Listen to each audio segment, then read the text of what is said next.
Texas's defense was just too much for LSU to overcome.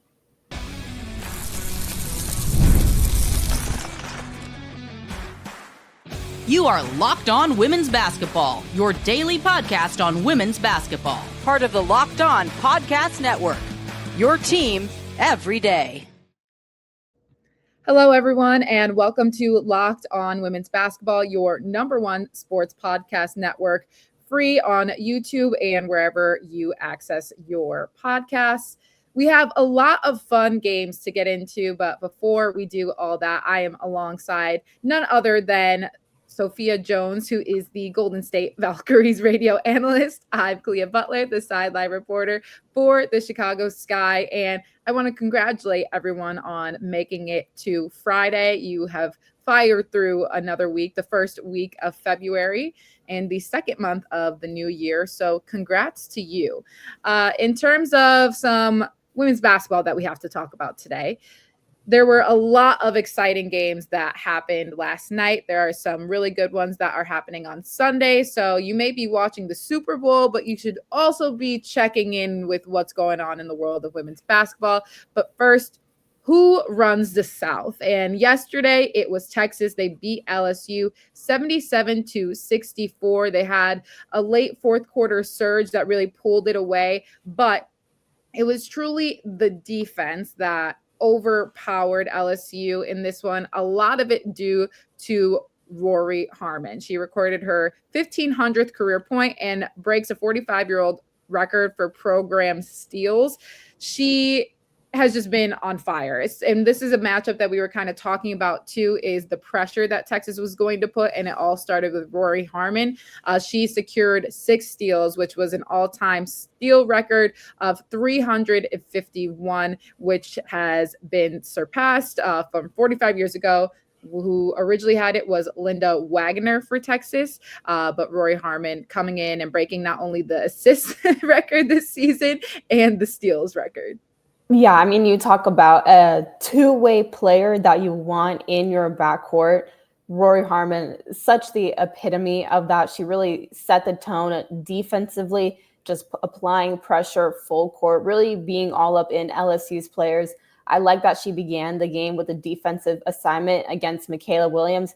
Mikayla Williams had a couple inches on her, but Rori Harmon, she just is a lower woman. She gets low to the ground, stands it, and it made it more difficult for Mikayla Williams to put the ball on the ground as well, getting to her spot. So I thought that was a good decision. She really stepped up to the plate to guard her. But again, full court pressure. She's staying with the ball handlers. Talk about the assists that she had, also 5 assists in that game. And she was a player that we spotlighted as well because she got benched during the fourth quarter the last time these two teams played each other. And she came out the gate looking for her shot and not hesitating. I love that. She was not going to be denied this game. Yeah, that's a great point that you had brought up last time too, is her getting benched. She knows what she's capable of, especially when we're thinking of the fourth quarter that Texas had. She was a large part of that comparison to when these teams had originally matched up with each other. We also have to talk about junior Madison Booker. She led the way. She had 18 points and 4 assists. Aaliyah Crump came in as well, 7 of 10, added 16 points and 5 rebounds. It was an overall very balanced attack for Texas, a lot of it stemming from their defensive stops. Last time they had played LSU, it didn't seem like there was that same caliber of defensive discipline. I do think they had frustrated LSU a lot last time. Texas has been a team that can be turned over a lot as well. But especially playing at home, I think they were able to rally that behind them a little bit more. And really securing a significant win. A comfortable win against LSU. Didn't come down to the final seconds of the game. No, like you said, they were really stretching out that lead during the fourth quarter. Texas's pressure is really what helped them this game, but it's their pressure in the addition of ball security themselves. The last matchup, LSU was the team that really sped up the Longhorns. They had one of their season highs in turnovers.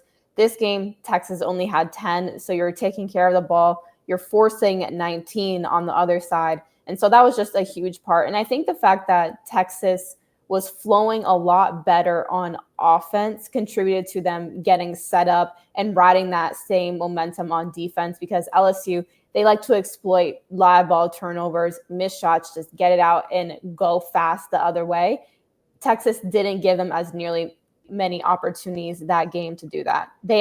Texas actually owned the fast break point area, outscoring LSU 13-4. Yeah, Texas now improves to 22-2 on the season, 7-2 in SEC play. But this is their 39th straight game at Moody Center, straight win at Moody Center. They're 64-5 all time at their home venue. But also when we're looking at that comparison of some of their elite players that they have, they're now 68-6 in games with Madison Booker and Rori Harmon both having played. But when we're looking at some of the significant ranked opponents that they have gone against as well, they obviously have a great list of top 10 teams that they've been able to beat so far this season. Those teams being number 2, UCLA, number 3, South Carolina, during the time of these games, number 5, LSU, and number 10, Oklahoma. What is the big picture when it comes to what this Texas program looks like this season?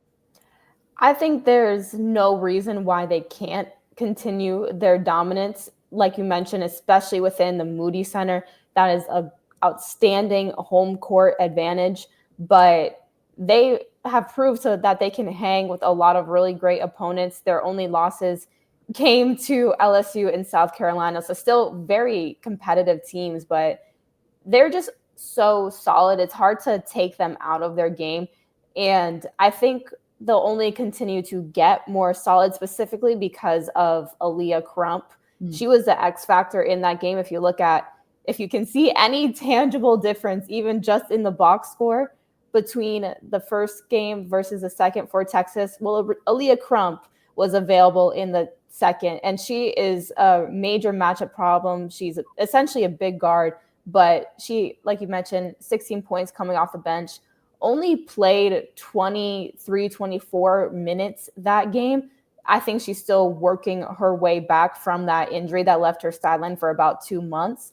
But the more she gets into her flow, the more she gets incorporated back into Texas's offense and defense, they're going to continue to look stronger. I 100% agree with you. On the other side for LSU, you had mentioned it a little bit, but Mikayla Williams had led the way with 20 points, but Flau'jae Johnson came in and had 11 points. Not as much of a balanced attack as we've seen from LSU before. Offensively, again, credit to Texas's defense. They weren't able to find their openings as much as they're used to. Some of their shots also just weren't falling. But it seems like this team has had to rely a lot on Mikayla Williams in some of these situations too. Obviously, Flau'jae Johnson is another player that you look to. But what has Williams kind of set up for this LSU team? She is such a smooth, shifty scorer that can essentially get it anywhere on the court and create her own buckets. She can get downhill when she needs to. You can post her up against smaller guards. She can score in that mid-post area. And I think she just is a matchup issue against a lot of other teams because she is essentially a bigger guard, very strong, sturdy presence.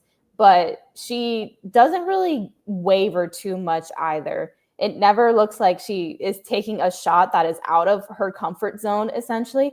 And I think that's why she's been so valuable for LSU. But you talk about that balance that we're used to seeing by the Tigers that wasn't present this past game. The only other scorer in double figures was Flau'jae Johnson. You need to make sure that you're getting that total effort. That's the LSU that we're familiar with. They only had 11 points in the fourth quarter. That was a major blow. Even when you're looking at some of the other guards between Malaysia Fulwiley, you typically expect her to come off the bench, provide a punch. LSU's front court wasn't as affected this game either. Grace Knox and Kate Koval, starting forwards, they only totaled 8 points together. So that was just the total offense that we're used to seeing from LSU was definitely negated. but a lot of it due to the fact that Texas didn't give them an opportunity to play in space.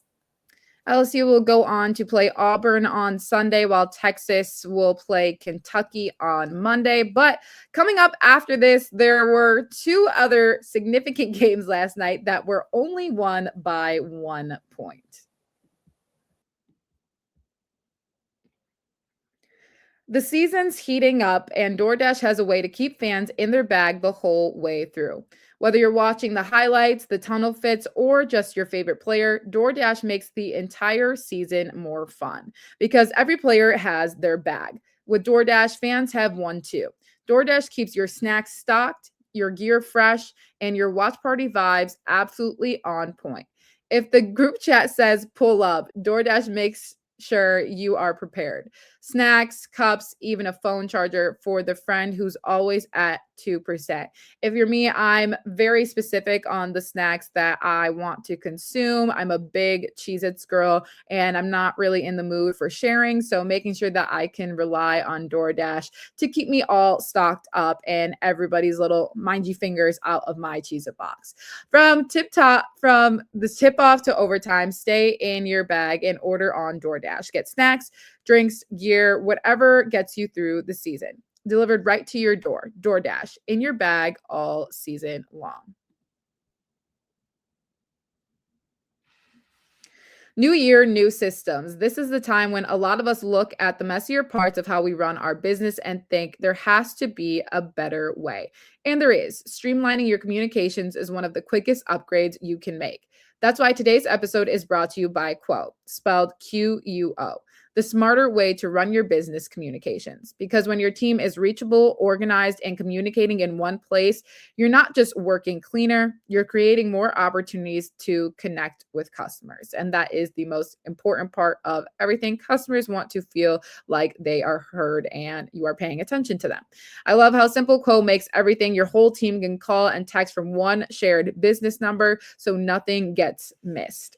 Make this year where no opportunity and no customer slips away. Try Quo for free, plus get 20% off your first 6 months when you go to quo.com/lockedonnba.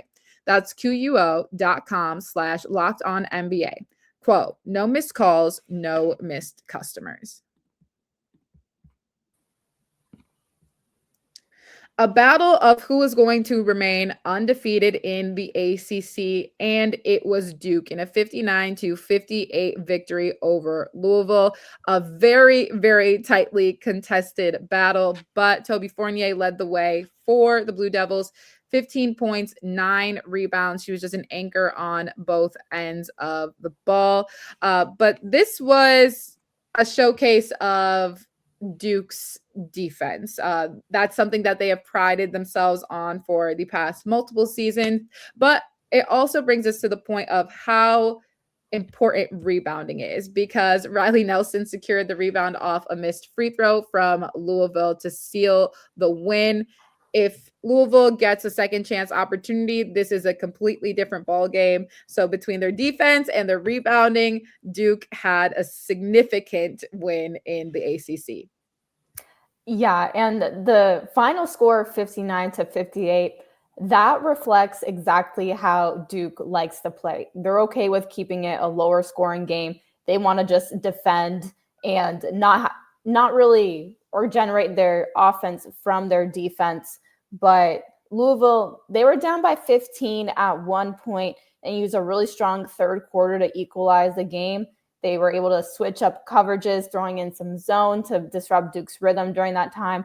But after they came back, they couldn't put together enough scores down the stretch. And that's where Duke's defense was really highlighted. Louisville was forced into a lot of turnovers and kind of poor shot selection as well. But that length that Duke has, specifically in the backcourt, just all around the perimeter, I think is what especially gave Louisville issues, because they generate the majority of their offense from their guards getting downhill.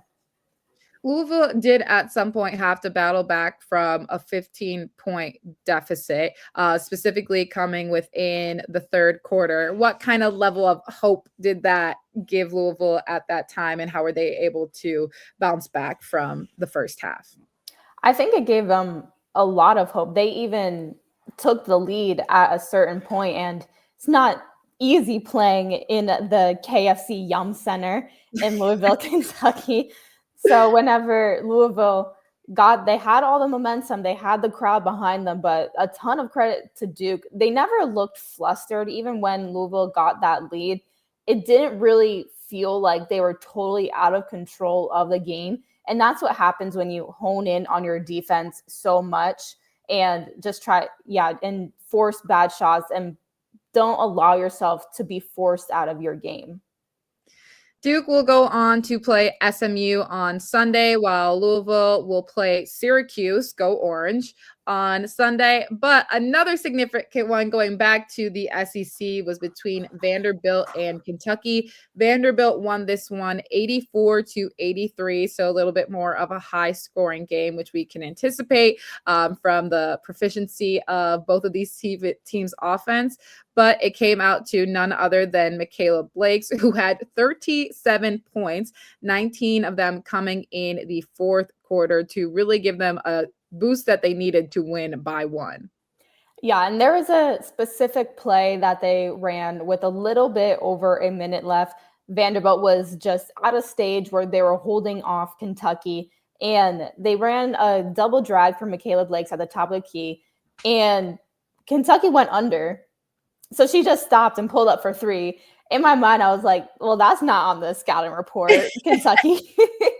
And that was just the real moment that kind of sealed it, at least for me watching. Okay, I don't think Vanderbilt and specifically Mikayla Blakes is going to allow the Commodores to lose this team. But Kentucky actually felt like Kentucky had the lead a good portion of the game, but Vanderbilt just used a really strong fourth quarter to build themselves enough cushion at the end to play the foul game. They were knocking down their free throws. Kentucky was making some really tough buckets, though. We usually see them more as a defensive-minded team, but they had some really outstanding offensive performances, specifically in that front court where Tiani Key added 27 points, 12 rebounds. She had some really clutch buckets. And then Clara Strack also played every single minute of the game, 40 minutes. She finished with 14 points and 15 rebounds. So this was just a dogfight. I want to go back to what you mentioned about Mikayla Blakes and that not being in the scouting report, because truthfully, I feel like she makes up some of these moves on the fly because she's so good at responding to what a defense gives her. And she does it so quickly, like her ability to process so efficiently and just within seconds to be like, oh, okay, I'm just going to go under and do this. Like you said, nobody can really scout for that because you're like, how does this girl even figure out how to do that in a situation like this? That goes to her overall basketball IQ and just ability to get a bucket. But she's making these 30-plus point games look almost too easy. She's still very young on this team. And when we're thinking of another young player, you have to look at Aubrey Galvin as well, who has had such a significant impact for Vandy. 19 points, 12 coming in the second half. They turned it up another notch, if you will, on the second half of this game. But Kentucky doing as well as they possibly can to keep it tight. Yeah, that second half, like you mentioned, especially the fourth quarter, Vanderbilt scored 30 points in the fourth quarter. Kentucky added 25. So offense was flowing there, which you love to see when the game is very close and teams are just going bucket for bucket. But like you said, Mikayla Blakes, she's another person that played all 40 minutes of the game. She was not going to be denied. Aubrey Galvin also very key down the stretch and knocking down her free throws when Kentucky resorted to sending them to the free throw line so they could get the ball back. But for a freshman to step in and consistently deliver in these clutch moments is really impressive. And Vanderbilt has something, they struck gold with their underclassmen. Looking ahead at who these teams have coming up next, Vanderbilt will play Oklahoma on Monday, and Kentucky will face Texas. So, not an easier stretch of games for either of these teams coming up ahead. But after this, it's Sunday Fun Day between the Super Bowl. You also get to see South Carolina, UCLA, and we'll continue to chat about what we can expect from these ones. It's the last call for football on FanDuel.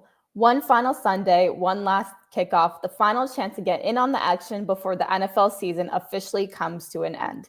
This is Super Bowl 60, and FanDuel is making sure you're right in the middle of it with a special offer just in time for the biggest game of the year.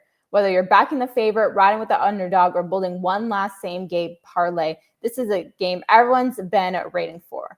And just taking a quick peek over here at the FanDuel Sportsbook. Sorry, Kalia, but it actually looks like the Seattle Seahawks are favored by 4.5 points. So still a really close margin for a football game. Me personally, I would love to bet that Bad Bunny is going to perform Calladita and Baile Inolvidable. Those are my favorite songs. So if you're a new customer, bet just $5 and get $200 in bonus bets if you win.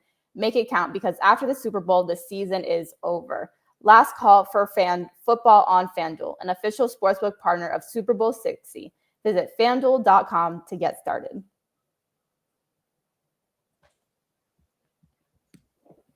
I didn't need to be reminded that the Seahawks are favored in this one, but it's totally fine. I appreciate you throwing that in there. But really good point about betting on what songs Bad Bunny is going to play. I was listening to some during my workout this morning so that I can be prepared for his halftime performance, because, I mean, that's what we're there for at the end of the day. Obviously, football is there, but we're here to watch women's basketball and Bad Bunny's halftime performance, essentially. Exactly. And it works out so well because these women's basketball games are nice and early, and it'll take you right into Super Bowl. So we'll just have a full, like you said, Sunday Fun Day. Talk about setting your day up the right way. Number 19, Tennessee, going up against number 2, South Carolina. And we're looking at South Carolina. Joyce Edwards, who had 21 points in their 8th straight win the other day against Mississippi State. They had an 88-45 victory on Thursday, but she now surpassed 1,000 points in her career, just the 3rd sophomore to accomplish that in program history, behind Sheila Foster and career points leader Asia Wilson. Both of those players have the jerseys hanging up in the rafters, so maybe Joyce Edwards will come in shortly after that.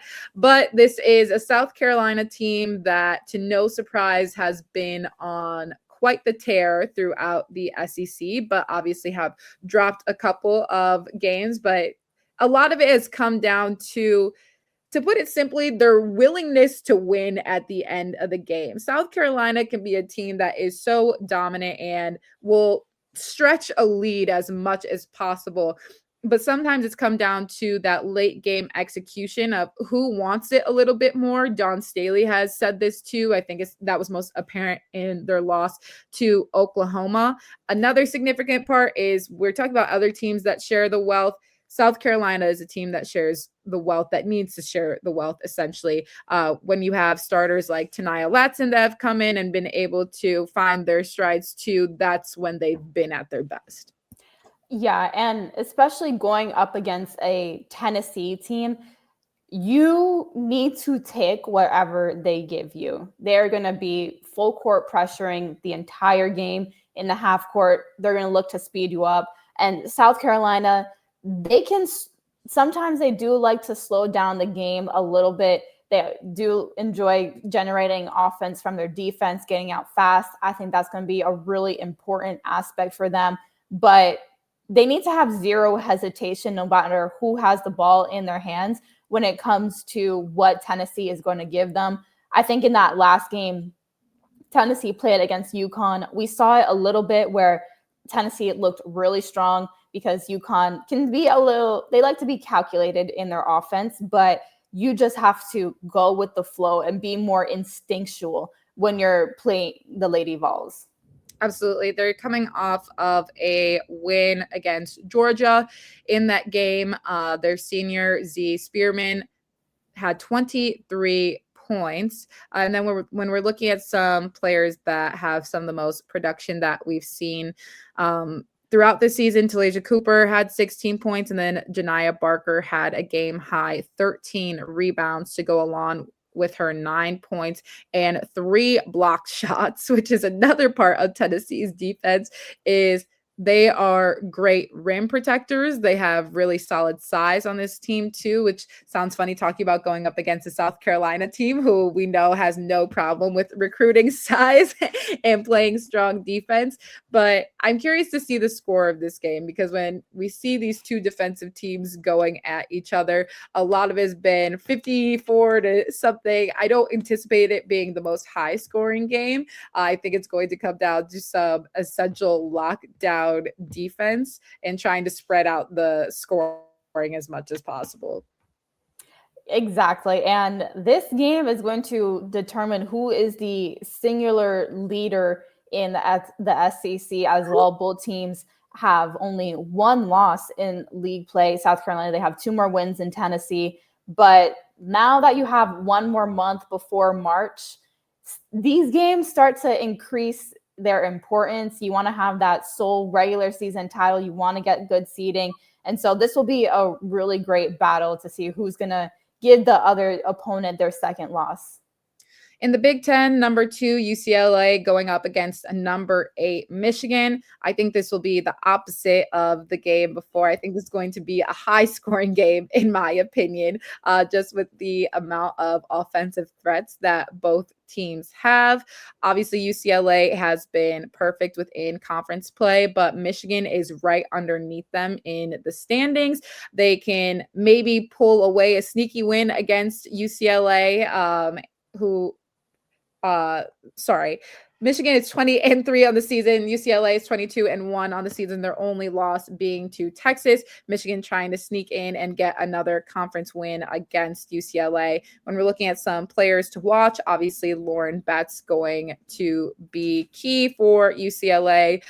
Clarice Ledger-Walker, and honestly just the rest of the UCLA roster, if you want to just throw that in there, because any given night it could be a different player.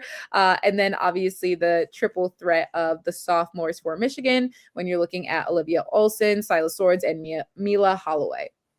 Yeah, I think this could turn into more of a battle between each team's guards. Michigan, they like to throw some full court pressure, so ball security is going to be really important for UCLA and how you can get set up into the offense. We, of course, know Michigan, they thrive through their guards, but this will be a really interesting matchup because UCLA, they lean more into their physicality and composure, whereas Michigan, they're a little bit more high flying and gritty, like to speed you up. It's going to be a fun one on Sunday between Bad Bunny and these games. And it was already a treat seeing these games from Thursday, but that'll do it for us today on Locked On Women's Basketball. Thank you guys so much for tuning in this week, and we will see you